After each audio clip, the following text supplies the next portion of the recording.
மான் குட்டியோட போகுது. மான் குட்டியோட குணம் என்னன்னா, அது என்ன நடக்குதுன்னு தெரியாது. மான் எங்க போதோ அது பின்னாடியே போகும். எத்தனை பேருக்கு புரியுது? இப்ப அந்த மான் பாக்குது, அங்க பெரிய சிங்கம் இருக்கு. அங்க பெரிய சிங்கம் இருக்கு. இப்ப மானுக்கு தெரியுது அந்த பக்கம் போனா சிங்கம் வேட்டையாடிடும். சரி, இந்த பக்கம் போலான்னு போகுது. பார்த்தா ஃபாரஸ்ட் ஃபயர் வருது, காட்டு தீ. சரி, தப்பிக்கலான்னு இந்த பக்கம் போனா நீர்வீழ்ச்சி. என்ன வீழ்ச்சி? நீர்வீழ்ச்சி. வேற வழியே இல்லாம இந்த பக்கம் திரும்புது. அந்த கல்லுக்கு வெளியே ஒரு வேடம் ஒளிஞ்சுன்னு அம்போட இருக்கான். என்ன இருக்கான்? அம்போட இருக்கான். 4 பக்கமும் கெதி இல்லாத நிலன்றது யாருக்கு தெரியும்?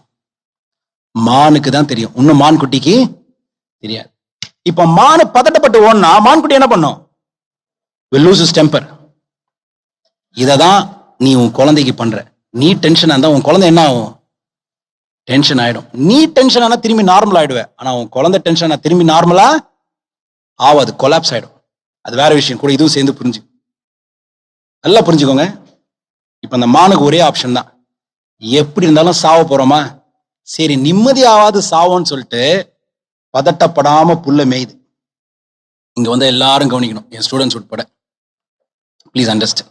பதட்டப்படாம புல்ல மேயுது. இப்ப அந்த மான் குட்டி தான் சாவ போறோன்ற பயம் வரலையா? அது ரொம்ப ஹாப்பியா இருக்க போறோன்ற ஒரு, ஏன்னா மான் குட்டிக்கு எப்பவுமே ஒரு ஆசை இருக்கும். தாய் கூட இருக்கும் போதே அடுத்த இடத்த பார்த்துக்கும்.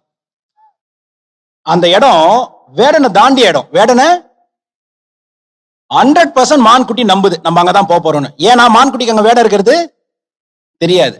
ஏன்னா இந்த மான் பயப்பில்லை. இப்ப நிம்மதியா புல்ல சாப்பிடுது. அன்எக்ஸ்பெக்டடா இடி மின்னலோட மழை வருது. என்ன வருது? காட்டு தீ அணைஞ்சுது. அந்த இடிமின்னல் வந்ததுல இவன் விட்டான் பாத்தீங்களா, இவன் அதுல டிஸ்ட்ராக்ட் ஆகி இந்த அம்பு சிங்கத்தை தொலைச்சிருச்சு. இப்ப 4 பக்கமும் வழி இல்லாத மானுக்கு நிம்மதியா இருக்கணும்னு முடிவெடுத்த அடுத்த நிமிஷம் இயற்கை 4 பக்கமும் வலிக்கும்.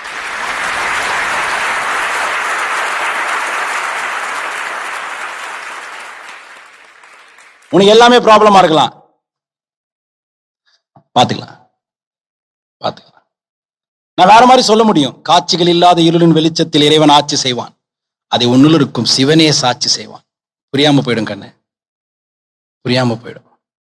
உயிர் உள்ளவரை உயிருடன் இருப்பேன் என்ற தீர்மானம் செய்த நொடியில் இருந்து என்னோடு இருப்பது நன்மையும் மேன்மையும் மகிழ்ச்சியும் வளர்ச்சியும் என்பதை இந்த உலகிற்கு உயிர் உள்ளவரை திமிர் கொண்டு உரைப்பேன். புரியாம போயிடும். அதுதான் அவன் சொன்ன விஷயம். இனி வாழ்வதற்கு ஒரு கெதி இல்லை என்ற நிலையிலும் எனக்கு ஒரு விடியல் உண்டு என்று உணர்ந்த நொடியில் உன் விதி மாறும். இதுவே இறைவன் செய்த விதி.